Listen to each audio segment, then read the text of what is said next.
The launch of a console leaves a lot of questions in the minds of gamers. For instance, what can this thing do? Or how does this aspect of it actually work?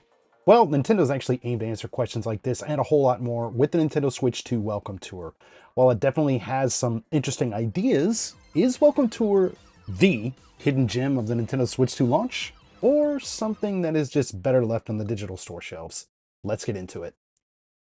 Danny from the Famicast here. If you're new to the channel, please be sure to subscribe and turn on those notifications. Sound off in the comments down below, and we may read it out on our bi-weekly show called the Famicast.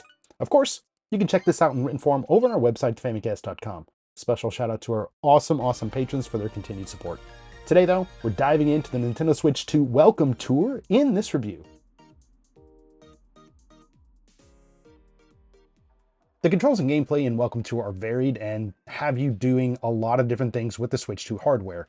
However, first and foremost, you do have to choose this small little avatar to navigate this world. Now, set in what is essentially a huge exhibit featuring Nintendo's new system, players are tasked with exploring and finding out more details about it. Now, controlling the avatar is super simple here, as you just control it with a joystick, and you can run by holding B.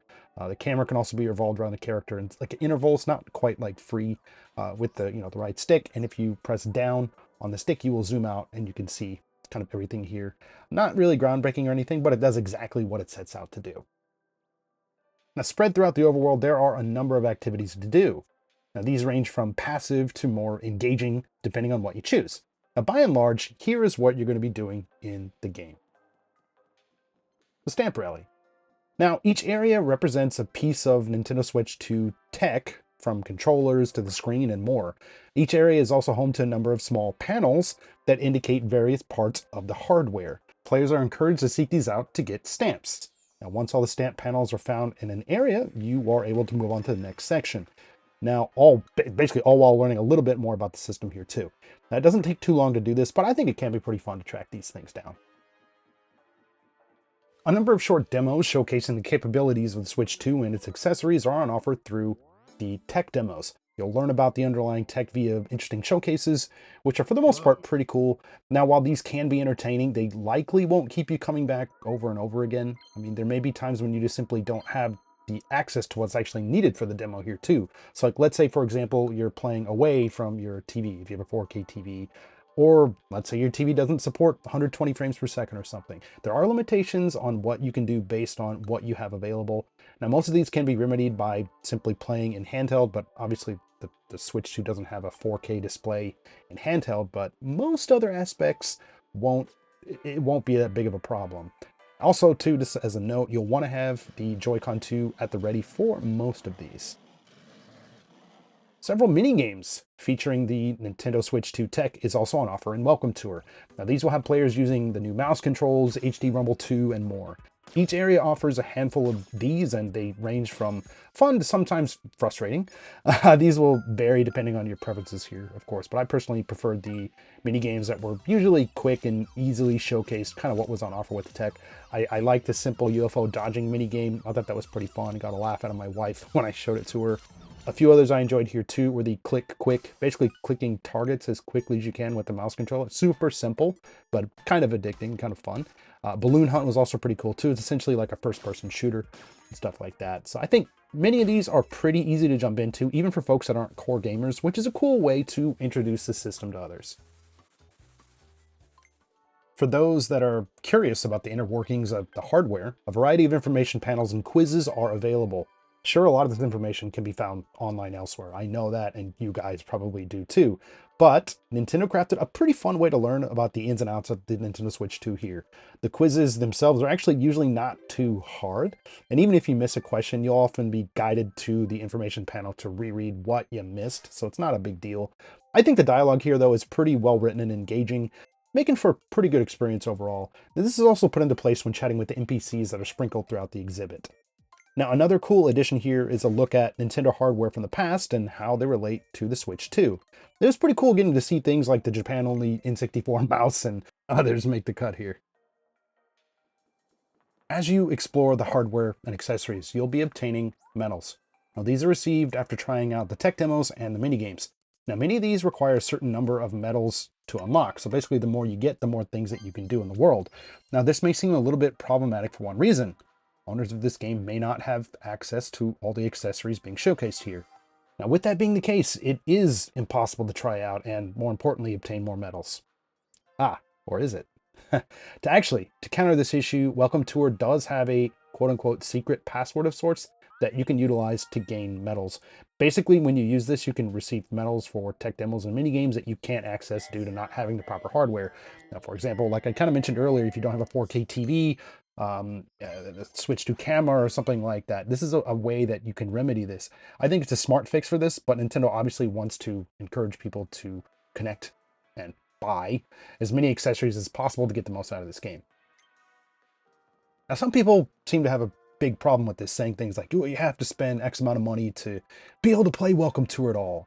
Now, if you want to experience all of the demos and minigames, yeah, I mean, they're not wrong with that. But at the same time, I think this is kind of being blown out of proportion a little bit. I mean, the main point of Welcome Tour is a showcase of all the new hardware and accessories. I mean, this stuff isn't cheap. I know that. However, if you're just looking to complete the game 100%, the developers still have included a way to do this. I mean, I get it. You know, we all have limited funds and stuff like that, but I don't know. I just thought that narrative was just kind of silly. Maybe I'm off base here. I don't know. I mean, like I said, I think this is a game that's basically trying to show you what all this tech can do, so I can understand even stuff that you don't get out of the box, that they kind of want to include this, things that kind of make the Switch 2 its own thing. So I don't know. What do you guys think about this? Am I being an apologist for my Nintendo masters? Let me know in the comments. Now, one kind of other point that I wanted to bring up here, now with the exhibit area being pretty large, it can take quite a bit of time to travel from one end of it to the other. Now, to combat this, a quick travel system has actually been put into place through the menu. Now, this can be accessed with the press of X. Now, on top of the map, you can also use this to check out your progress on specific areas, the number of medals you've obtained in mini games, and more. Now, the hub here is actually quite handy, and I think the fast travel thing is especially helpful. I guess one of the questions a lot of people have been asking is, should this thing be free? Now, comparisons to the free Astro's Playroom on the PlayStation 5 have been made by many online. And I understand this. You know, heck, even when I showed Welcome Tour to my wife, she made the offhand comment, basically saying like, oh, that's cool that this is included with everybody's Switch too. No, it's not. But yeah, should this have been included with the purchase of the Switch 2 hardware? I mean, I'm asking you guys out there. And I think personally, as a way to showcase the system's capabilities, yes, I really think it should have been. Now, on the other hand, Nintendo clearly feels that their asking price for this title is warranted, and I honestly don't think that's going to change anytime soon. Nintendo rarely flip-flops on stuff like this, especially something so close to launch. They didn't flip-flop on 1-2 Switch either, so I don't think they're going to do it here. I mean, sure, I think it's possible that Welcome Tour could go on sale at some point, but I don't think Nintendo's going to completely change their strategy for this one. I personally don't feel ripped off with my purchase. However, you might feel differently. I hope that this review can help you guys make a purchasing decision either way. I mean, it's up to you. Does this seem worth it to you? In the end, it boils down to you. Now, just for a quick note on visuals, audios, performance, and stuff like that, I don't think Welcome Tour is a taxing game on the Switch 2 or anything, but it does give you a good idea about the capabilities of the system. I think the overall exhibit featuring the Switch 2 hardware and all that stuff, I think that looks actually pretty great. There's a lot of detail there, so that's pretty nice. But to top this off, the game runs smoothly here too. I can't think of any times I've seen it unintentionally, have any stutters or anything like that. So that's fine. The music here and sound effects are also fine, but they're not going to blow you away or anything. I think in terms of presentation, it's cool. I like that this is kind of like like I said, kind of like this huge exhibit where you're exploring a huge Nintendo Switch 2. That's really cool. Nintendo Switch 2 Welcome Tour offers a fun way to learn about all the features of the Nintendo Switch 2 hardware and its accessories. Of course, all this information is readily available online. However, I think the presentation here in Welcome Tour makes things more digestible and a little bit more fun. This isn't really a game per se, but there are some short experiences that you can try out by yourself or with a friend. But I think this still begs the question, is this the killer title that you need to have on your Switch 2? No. But if you want a fun way to find out about the ins and outs of the system and the ability to try out a few fun but shallow minigames and tech demos, this title might be for you. Even with that said, Welcome Tour doesn't really have any staying power to keep you coming back once you finish all that it has to offer. But let's go ahead and turn things over to you guys. Did you pick up Welcome Tour? Do you feel it should have been a pack-in with the system? Sound off with any and all comments down below. We'd love to hear from you. My final score for Nintendo Switch 2 Welcome Tour, 6 out of 10.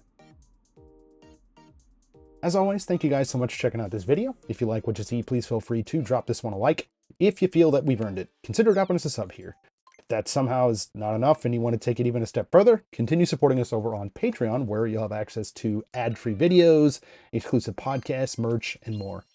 Keep it locked to us, the Famicast, on thefamicast.com, and also on our YouTube channel for more bi-weekly live podcasts, reviews, Japan-exclusive event coverage, and a whole lot more. Again, this is Danny from the Famicast. Thank you guys so much for watching, and we'll catch you later.